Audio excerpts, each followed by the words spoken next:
Today I'm in the Honda Dublin and I have a chance to test the new 252 Honda CRF300 Rally edition. And we know it's 2025 because it has blue seat. The previous model had the red one. So this is the Rally version, has a bit screen, plastics, bit fairings, has only 48 kilometers so far done. Okay, so Honda claims that 2025 model were updated with the suspension. I can already tell you the same soft as the previous one. So let me see. The clutch is so light, I tell you. Very, very light clutch. The bike 153 kilowatt. Gearbox is just buttery smooth. The clutch and gearbox, absolutely love it.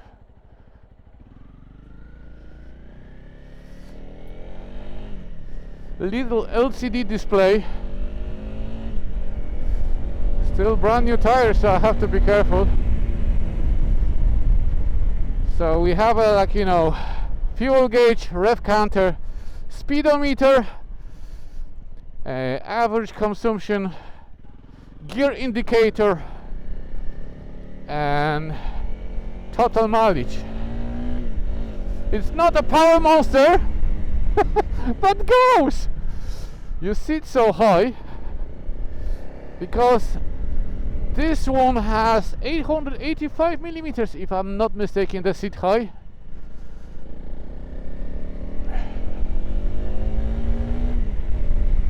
Oh, I can't get over how light is the clutch and how smooth is the gearbox. Wow.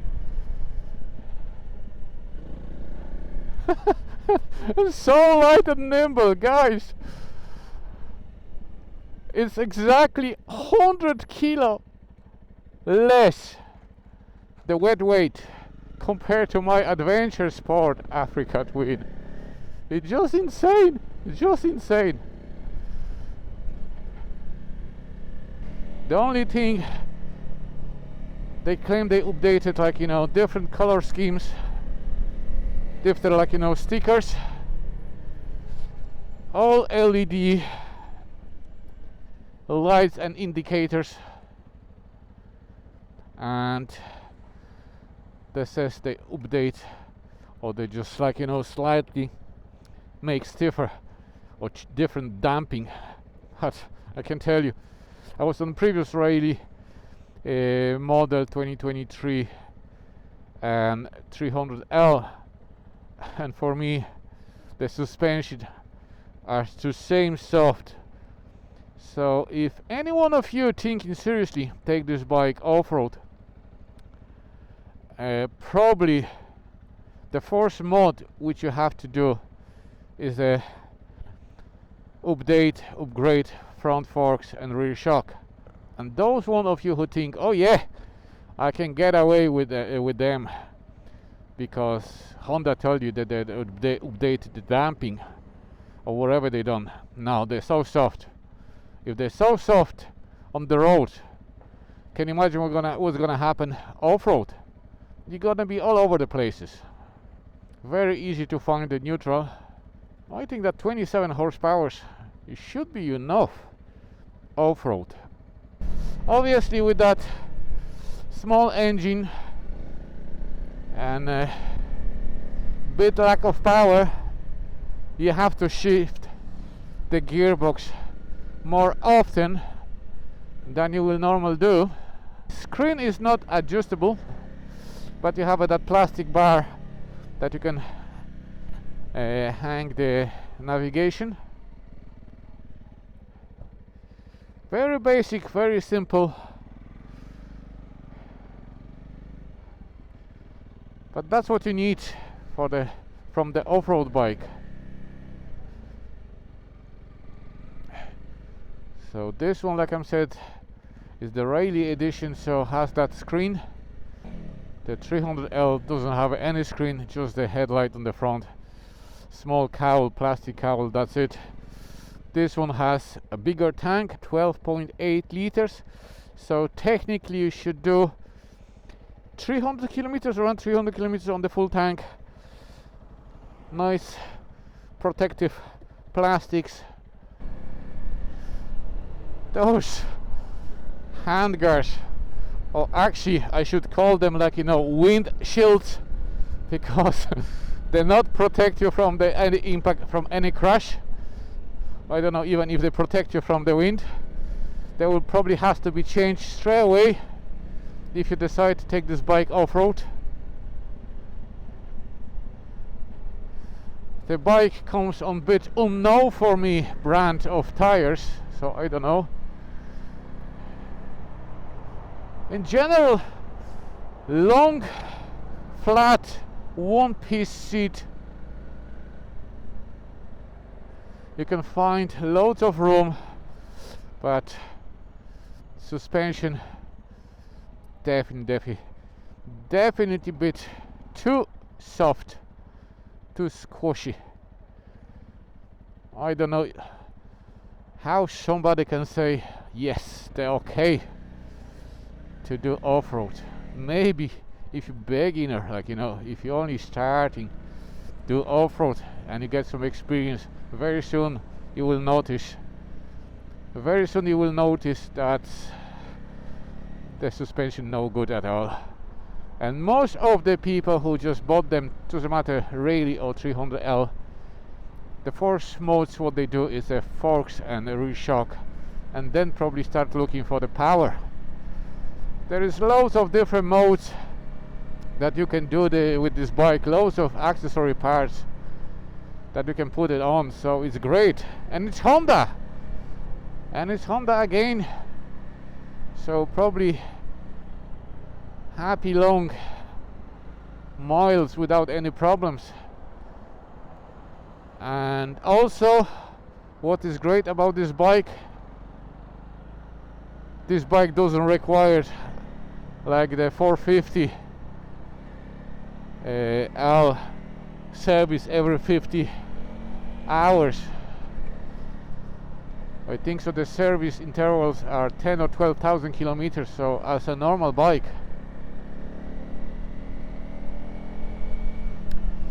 Yes, because it's single, so with some revs you can feel the boost on your seat, so will nicely massage your arse. On the handlebar don't feel much, but definitely there's a buzzing on the seat.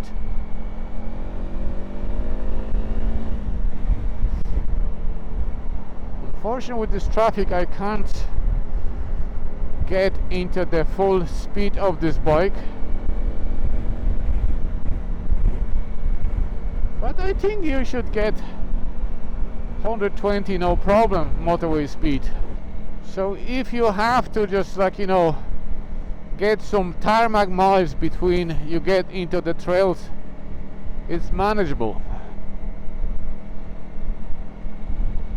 Maybe, like, you know, high flow air filter, maybe some ECU flash, maybe some aftermarket parts to boost up the power, and you will be happy as Larry with this bike on and off the road. And like I said, because this suspension are very soft, seat is 885, I have a 32-inch inseam. There is no problem put the foot flat on the ground.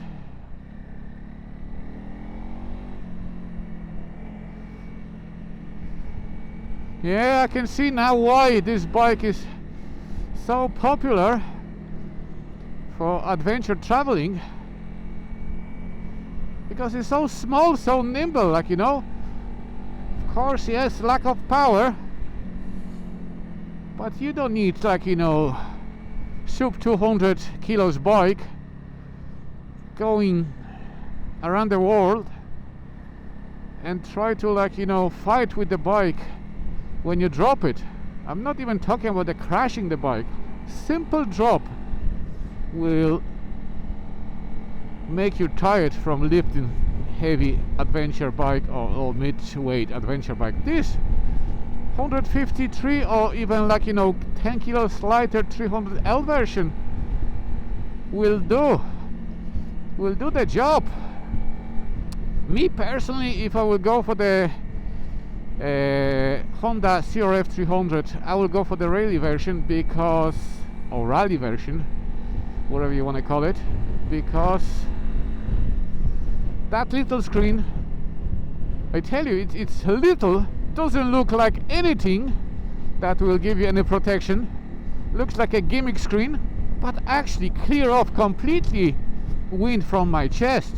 I don't even feel buffeting on my helmet. Also, it could be the factor because I don't ride fast with this bike.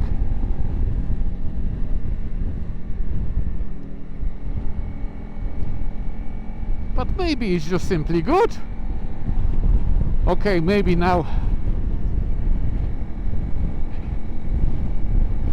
with the, like, you know, higher speed I can feel a little bit wind on my helmet.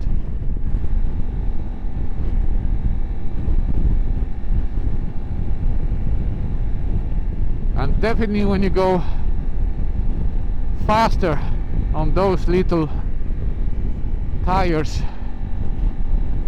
I could feel on just only a while ago how my back get wobbly, so you have to be careful. That could be as well because that more off-road orientated tires and because they're the skinny tires. So few modifications and this bike will be absolutely proper dual bike, dual sport bike, on and off-road.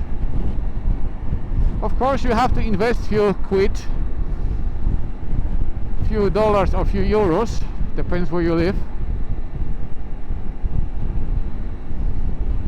So this bike in Ireland, I think the regular price, it depends in what dealer you're gonna ask. That one in Dublin one, they quote this bike for 8,600. I've been called the other dealers, Honda dealers, and they quote the same bike 7,500 euros. So yeah, it depends where you ask. After this one Dublin Honda dealer told me if I want to buy this bike straight away, they will give me for 7,500, 7,400. So then you will see. So let me say 7,500 euro. But then, like I said, you have to modify this bike if you want to use it properly off-road. I don't mind even using on-road, but off-road, so front forks, we're talking probably about 1,000 euros. Rear shock as well, 700-800 euros. So let me see, about something between 14 to 1,500 for the front and rear shock. Maybe you can get away with, at the moment, with those tires. I don't know, I will have to try them off-road. But yes, so few small bits and pieces. So this price starts very quickly going up. So from 7.5, let me say, very quickly we're gonna pass 9,000 euro mark, maybe 9.5. If you want to do, like, you know, ECU modifications, some, like, you know, modification, gain more power, and very closely we gain about 10,000 euros. So don't know if that's worth to spend that kind of money, because there is new KTM 390 Adventure R with already good suspension. I have to wait and try it soon when the dealer gonna get it. And from the factory floor, from the showroom floor, this bike will be about 8.5 something, around 8,500 euros. The new DRZ4 S, the new Suzuki one, it's about 9.5, 10,000. Don't know exactly the price, but they told me it's about 10,000 euros. But apparently it comes with very good suspension, good brakes, good engine, good ratio, horsepower, torque to the weight. The only problem which I don't like about the DRZ, the new DRZ, is 5-speed gearbox. 5-speed gearbox. Why, Suzuki? Tell me why you didn't update it.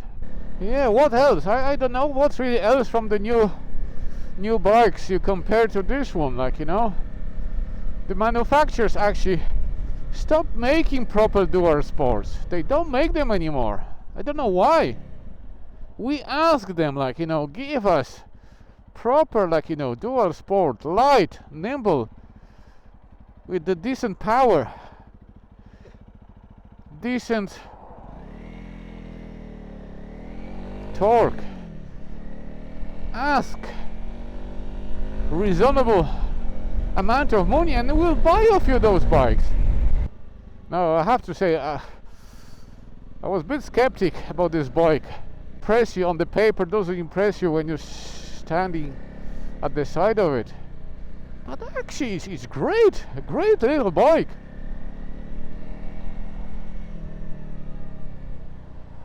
Definitely for the people who just want to start off-road journey, this is a great bike for the start.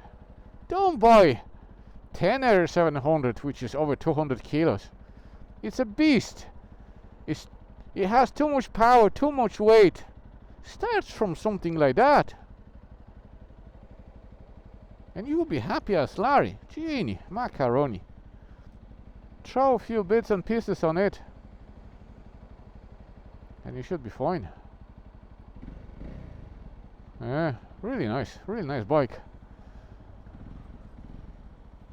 I'm not surprised why people like Itchy Boots and the others choose this bike to go around the world. It's simple to fix, easy to ride, light, you can throw around everywhere. Like at the moment it proves you can ride the section between the off-road on the tarmac, no problem whatsoever. Probably the 130, that will be the maximum-ish speed, and won't be any good for the bike, for the engine. Keep that high revs and high speed, but 110, 120 I think is manageable. You can do it. Put some navigation, proper hand guards, like bark boosters, maybe SW Motor, maybe Touratech, I don't know what is there out at service. Maybe, like, you know, something to protect the side fairings, and you can go off-road, no a bother. And soon when you finish off-road, you can jump back and ride the tarmac back home.